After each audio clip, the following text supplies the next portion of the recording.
E aí, pessoal, beleza? Professora Juliana aqui. Vamos fazer agora uma revisãozona, um resumão sobre fotossíntese, para a gente lembrar dos principais tópicos que a gente precisa na hora de uma avaliação, na hora de um Enem, de um vestibular, ou mesmo na hora da gente estudar, tá? Então, eu reuni aqui para vocês. Vamos ir passando o videozinho aqui de uma forma bem didática para a gente conseguir entender tudo que a gente está falando que está acontecendo nesse processo, tá? Então, lembrando, é um resumão, tá? Então, eu vou passando aqui para a gente ver o que acontece nesse processo. Então, o nosso objetivo aqui, quando a gente pensa na fotossíntese, é entender como que ela acontece e qual que é o papel da fotossíntese, tá? Então, já adianto para vocês, né? Fotossíntese é extremamente importante para a cadeia alimentar, para a produção de oxigênio no planeta e para a gente poder ter o gás carbônico sendo fixado, né? O gás carbônico ficando ali na natureza, nas plantas e reduzindo o efeito estufa, tá? Mas não é o nosso alvo de estudo aqui hoje. Essas são as importâncias, nós queremos falar do processo de fotossíntese propriamente dito, certo? Então, a fotossíntese, pessoal, é o processo que a planta vai criar glicose. Na respiração, a gente usa glicose. Nesse caso, a planta vai criar glicose, tá? A partir do sol, do gás CO2, que não é oxigênio, né? Ela vai produzir oxigênio, então ela usa o CO2 e a água que vai entrar na raiz dessas plantas e ser absorvida, ok? Então, esse é o início de tudo aqui, o resumão de tudo. Onde que acontece a fotossíntese? Em estruturas das folhas, chamadas de cloroplastos, e especificamente aqui nós temos duas partes importantes dos cloroplastos, né? Que vai ser os tilacoides, que é onde acontece a fase clara, e o estroma, que é onde acontece a fase escura, tá? Mas nós já vamos falar dessas fases da fotossíntese que estão chegando, tá?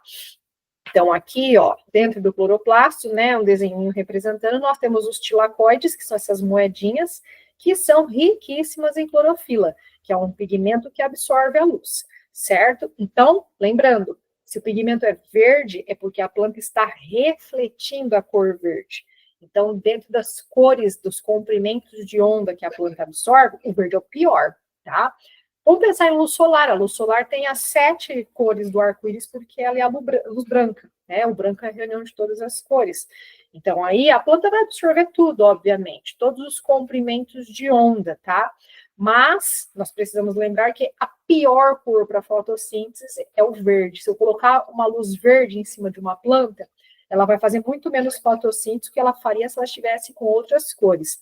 E quais são as melhores cores para fotossíntese que os livros, o Enem, adoram pedir, os vestibulares, né? Seriam os tons de vermelho e os tons puxados para o azul, para o violeta, ok?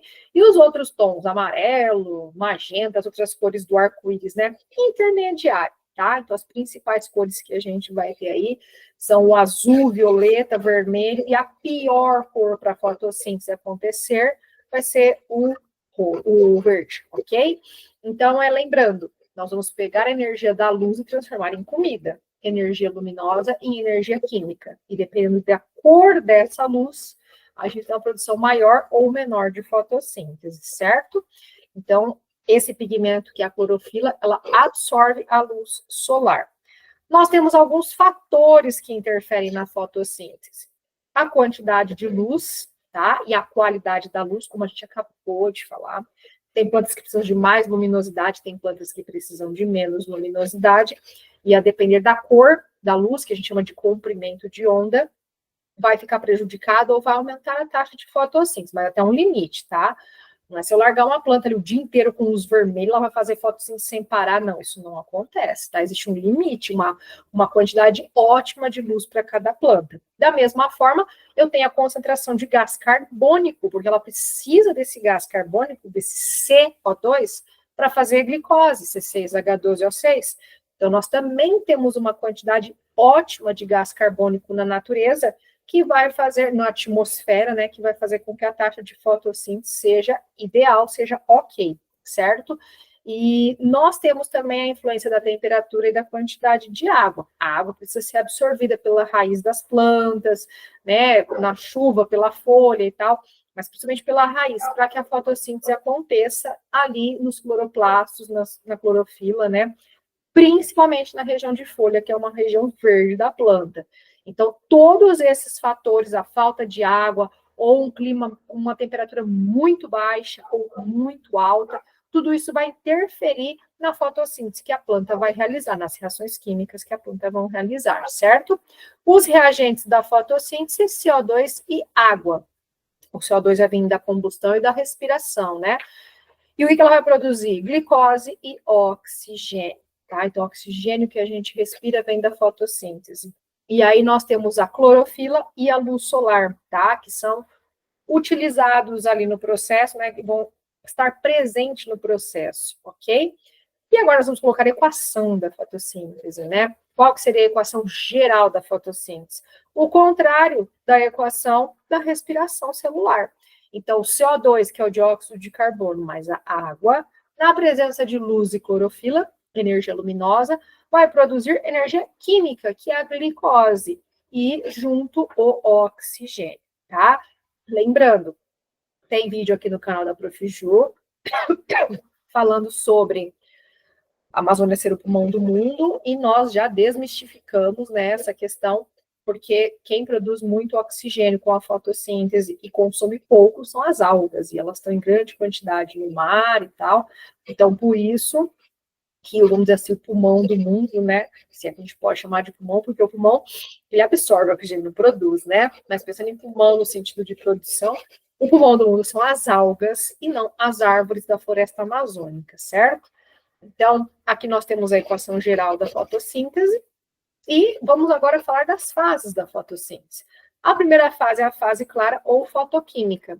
Ela recebe esse nome porque ela depende de luz. Ela ocorre naquela parte verdinha dos cloroplastos, que são os tilacoides, e é nessa fase que a gente tem a importantíssima reação de fotólise da água. Quebra a molécula de água e produz o oxigênio. Entendeu? Isso é importantíssimo, você não pode esquecer. Ó, eu tô até querendo fechar a minha gravação aqui. É tão importante que ele queria tirar a gravação, tá? Não pode esquecer isso, gente. É na fase clara que eu produzo o oxigênio. E da onde vem o oxigênio da fotossíntese? Da água. O oxigênio da fotossíntese vem da água. O oxigênio da fotossíntese vem da água, porque a água aqui ela vai passar por um processo da presença de luz, que é a fotólise, e vai liberar o oxigênio. O H2O libera o O2, ok? Não esqueça isso por nada na sua vida. Esqueça o seu nome, seu endereço, sua senha do banco, mas não esqueça que o oxigênio vem da água, na fase clara da fotossíntese, tá? E aí eu produzo ATP também e NADPH, que é aquela molécula que vai receber elétrons. E tudo isso vai entrar agora na fase escura, tá? E por que chama fase escura? Porque ela ocorre no escuro? Não, porque ela não depende da luz diretamente para acontecer. Bem diferente de acontecer no escuro e não depender de luz, tá? A fase escura, então, é chamada de etapa química também, ou ciclo de Calvin-Benson, que, né, foram os pesquisadores que descobriram as reações que acontecem aqui na fase escura. Então, ela ocorre no estroma, que é aquela massa gelatinosa de dentro do cloroplasto, então, os tilacoides, a parte verdinha. A parte gelatinosa é o estroma. Então, a fase escura ocorre no estroma, tá? Não depende de luz e vai usar esses produtos que vieram da fase clara, que é o ATP e o NADPH, para poder agora utilizar o CO2, que é um reagente. Se você não lembra quem é o reagente, volta aqui um pouquinho esse vídeo que você vai lembrar. E produzir moléculas de glicose. Então, a planta faz fotossíntese para produzir o seu próprio alimento. Reações na presença de luz para produzir os seus nutrientes, certo? Então, ela vai pegar esse gás carbônico agora e transformar em glicose. A gente fala que ela vai fazer a fixação do carbono. Eu tenho um CO2, que é uma molécula inorgânica, e ela vai transformar em uma molécula orgânica, que é o C6H12O6, tá? Então, eu vou ter que pôr carbonos nessa molécula, tá? Não caia naquele erro que muitas pessoas cometem desde que o mundo é mundo e vai continuar cometendo, mas você não, porque você é aluno da Prof. Ju, de falar que CO2, só tirar o CO2 vira o oxigênio da reação. Não, não vira o oxigênio da reação. porque você já sabe que o oxigênio vem na fase clara da fotólise da água, certo?